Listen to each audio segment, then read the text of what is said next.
IAS IPS देश के सबसे प्रतिष्ठित पदों में एक माने जाते हैं, जिसके लिए युवा दिन रात एक कर मेहनत करते हैं। हर साल लाखों युवा यूपीएससी परीक्षा में शामिल होते हैं, जिनमें से चंद अभ्यर्थी ही इस मुकाम को हासिल कर पाते हैं। इस पद को पाने के लिए एस्पिरेंट्स को जितनी ज़्यादा मेहनत करनी पड़ती है, एग्जाम क्रैक करने के बाद उन्हें उतनी ही सुख सुविधाएं मिलती हैं।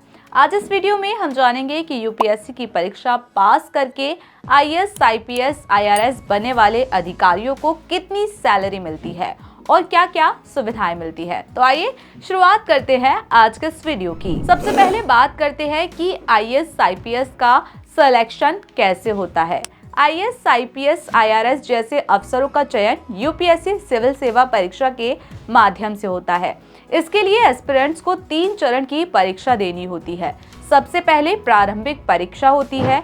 इसे पास करने के बाद अभ्यर्थी को मुख्य परीक्षा यानी कि मेंस एग्जामिनेशन क्रैक करना होता है। इस परीक्षा में सफल उम्मीदवारों को इंटरव्यू के लिए बुलाया जाता है। जो अभ्यर्थी इन तीनों परीक्षाओं को क्लियर करता है, उनका चयन एक ग्रेड जॉब्स के लिए होता है। लेकिन आईएएस, आईपीएस जैसे पद केवल उन्हें ही मिलते हैं जिनकी रैंक काफी हाई होती है।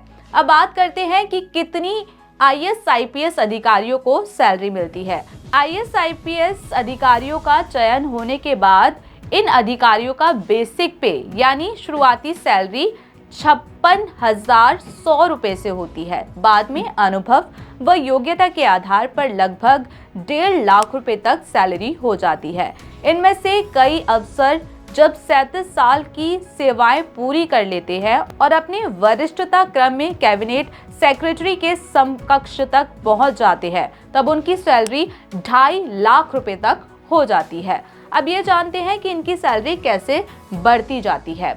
सिविल सर्विस के लिए चयनित होने वाले उम्मीदवारों की सैलरी 1 से 4 साल तक 56,100 रुपए महीने रहती है। इसके बाद 5 से 8 साल तक यह बढ़कर 67,700 रुपए हो जाती है। जब वह सेवा के 9 साल में पहुंचते हैं तो उनकी सैलरी 78,800 रुपए तक हो जाती है। 13 साल की सर्विस पूरी होने के बाद उन्हें 1,18,500 रुपए तक की सैलरी मिलने लगती है। इसी तरह 16 से 24 साल तक की सेवा के दौरान उन्हें 1,44,200 रुपए सैलरी के तौर पर मिलते हैं। 25 से 30 साल की सेवा में पहुंचने के बाद उन्हें 1,82,200 रुपए तक सैलरी मिलती है।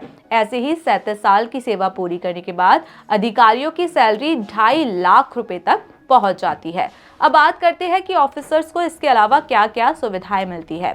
सिविल सर्विसेज में सिलेक्ट होने वाले उम्मीदवारों को सैलरी के अलावा कई तरह की सुविधाएं मिलती है।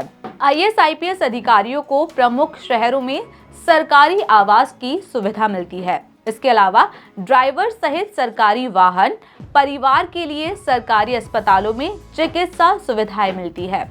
इसके अलावा उन्हें सुरक्षा कर्मी भी मिलता है। उन्हें बिजली और टेलीफोन बिल में भी छूट की सुविधा मिलती है। इन अधिकारियों के रिटायर होने पर पेंशन और अन्य रिटायरमेंट लाभ भी दिए जाते हैं। तो दोस्तों, आज के इस वीडियो में इतना ही। आपसे होगी मुलाकात एक नई वीडियो और एक नए टॉपिक के साथ।